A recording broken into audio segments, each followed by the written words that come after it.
काही लोकांच्या अंगात येतं. वारकरी संप्रदाय मानत नाही बरं या गोष्टीला. माऊलीचं तर सोडाच, तुकोबारायांनी खंडन केलंय. सेंदरी हेंदरी दैवते कोण ती पूजे भूते केते. अंगात येणारा हा मनुष्यच नाहीत असं लेखी प्रमाण आहे तुकोबारायांचं. आणि आजही तुम्ही पहा, कलेक्टरच्या अंगात येत नाही, मंत्र्याच्या अंगात येत नाहीत, जी बाई दात घासत नाही, आंघोळ करत नाही, अभ्यास करते, तुझ्या अंगात देव जातो. देवाला पण काही चॉईस आहे का नाही?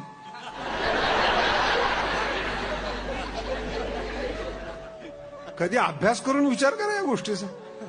कुठं जावं, कुठं राहावं, काय करावं.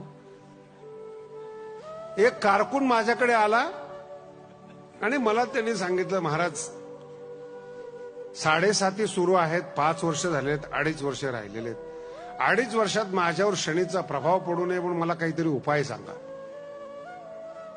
मी म्हणलं, काम काय करतं? मी कारकून आहे.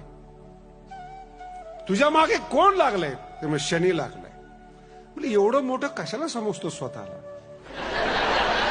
तो कारकून, तो शनी ग्रह पृथ्वीपेक्षा कैक पटीनं मोठा, त्याला तुझी चॉईस मिळाली.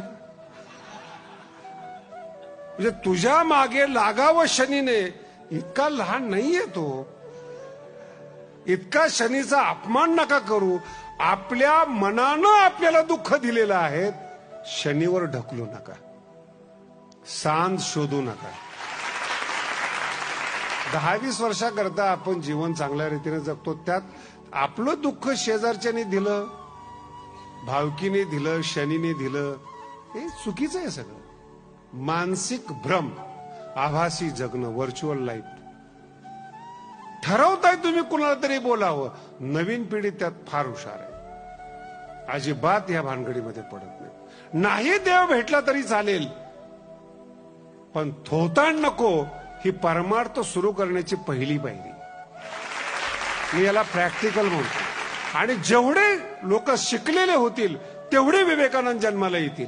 शिकलेलेच विवेकानंद होतात, ग्रामीण विवेकानंद होत नाही.